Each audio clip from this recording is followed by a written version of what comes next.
Assalamualaikum. Bertemu lagi kita untuk bab 10.5 kumpulan darah manusia. Baiklah. Kumpulan darah manusia terbahagi kepada 4 jenis iaitu kumpulan darah A, B, AB dan O.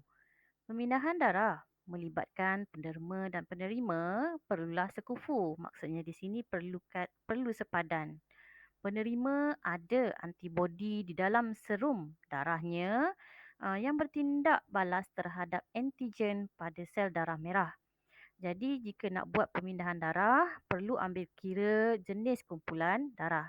Sekiranya tidak sepadan, maka penerima boleh mengalami keadaan pengagludinatan, iaitu di mana darah menggumpal yang menyebabkan maut.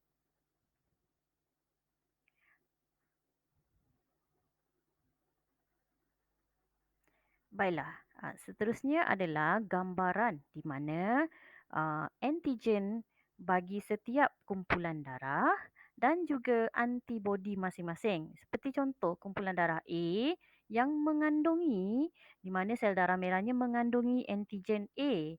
Manakala di dalam serum darahnya mengandungi antibodi anti B. Jadi untuk kumpulan darah A menerima kumpulan darah yang sepadan, mestilah ada antigen A juga. Sekiranya kumpulan darah B mendermakan darah kepada kumpulan darah A, maka tak sesuailah sebab kumpulan darah A ada antibodi anti B, maka dia akan menyerang uh, kumpulan darah B tadi. Jadi begitulah maksud pengaglutinatan.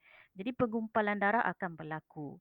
Okey, begitu juga untuk setiap kumpulan darah yang lain seperti contoh kumpulan darah B yang mengandungi antigen B tetapi di dalam serum darahnya mengandungi antibodi anti A. Kumpulan darah AB mengandungi antigen A dan antigen B, namun tiada antibodi. Okey. Dan yang terakhir ialah kumpulan darah O yang tiada kedua-dua antigen A mahupun B. Namun di dalam serum darahnya mengandungi kedua-dua antibodi anti A dan antibodi anti B.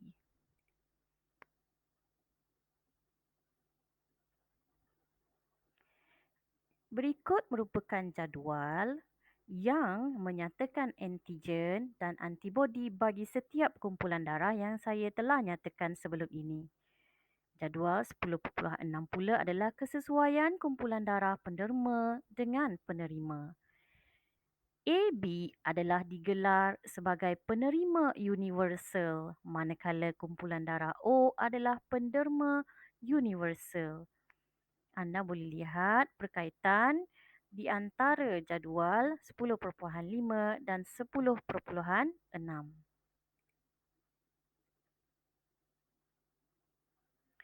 Faktor rhesus. Sejenis antigen lain yang terdapat pada permukaan sel darah merah ialah dikenali sebagai faktor rhesus ataupun faktor Rh. Sel darah merah individu yang mengandungi faktor rhesus ataupun antigen D dipanggil sebagai rhesus positif. Manakala yang tiada tu kita akan panggil sebagai rhesus negatif. Dia tak ada antigen D. Tetapi sekiranya orang yang berdarah rhesus positif menerima darah daripada penerima yang rhesus negatif, darah tersebut akan bertindak balas dengan menghasilkan antibodi rhesus ataupun antibodi anti-D yang dianggap sebagai musuh lah.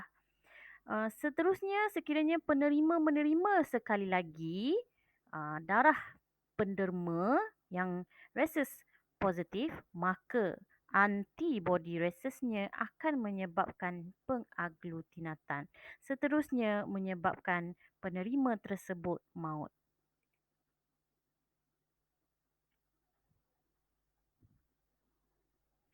Okey, berikut adalah gambaran di mana sekiranya ibu yang mengalami ataupun yang mempunyai sel darah merahnya yang rhesus negatif. Bapa rhesus positif.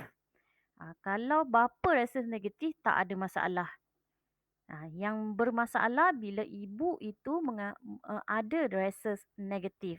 Yang mana masalah ini timbul apabila ia mengandung ataupun fetusnya mempunyai rhesus positif. Kalau fetus rhesus negatif tak ada masalah. Yang bermasalah bila anaknya ataupun bayi dalam kandungan mempunyai rhesus positif. Diambil daripada genetik bapa dia, contoh ya. Okey. Dalam bulan terakhir kehamilan, serpihan sel darah fetus yang ada antigen D. Okey, sebab rasa positif. Maka dia ada antigen D lah. Akan merentasi plasenta, lalu masuk ke dalam sistem peredaran darah ibu.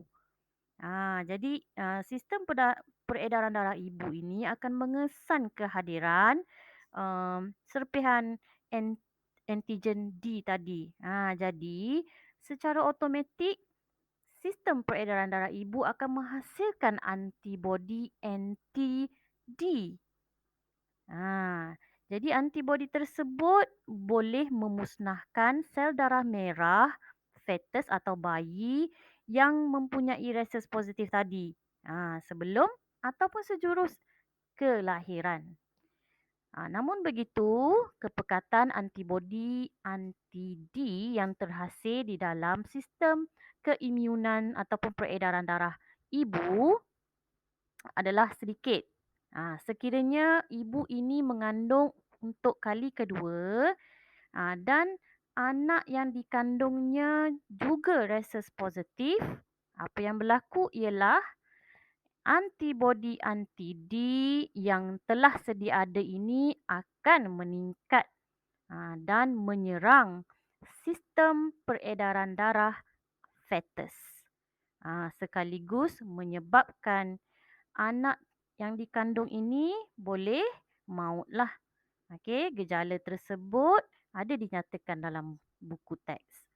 Okey, fetus kedua ini akan matilah jika tidak diganti darah rhesus negatif melalui proses pemindahan darah.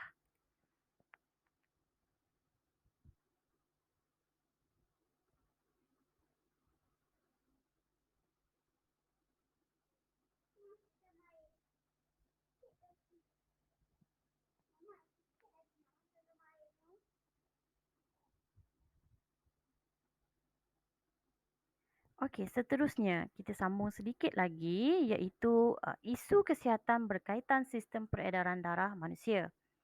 Bagaimana nak jaga sistem peredaran darah yang sihat? Kita perlu mengambil atau mengamalkan makanan yang seimbang, mengandungi rendah lemak, sentiasa bersenam ataupun bersenam dengan kadar berkala, tidak merokok, tidak minum arak. Okey, contoh penyakit yang berkaitan dengan jantung ataupun kardiovaskular yang berkait dengan sistem peredaran darah seperti arteriosklerosis, arteriosklerosis, angina ataupun angin ahmar, hipertensi, tekanan darah tinggi, penginfarkan miokardium. Ini adalah uh, otot, tisu otot di bahagian jantung dan seterusnya stroke.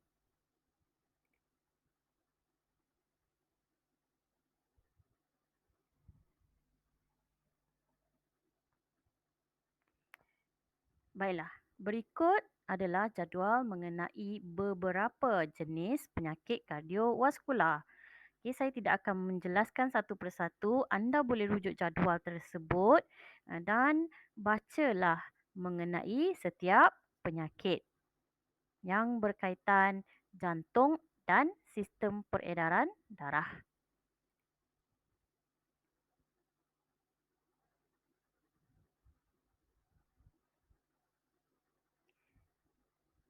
Okey, ini adalah gambaran bagaimana pembentukan kolesterol di dalam salur darah yang ada di jantung. Okey, pembentukan menyebabkan laluan ataupun peredaran darah menjadi semakin sempit. Okey, dan boleh menyebabkan pelbagai jenis penyakit seperti strok. Okey, sekian.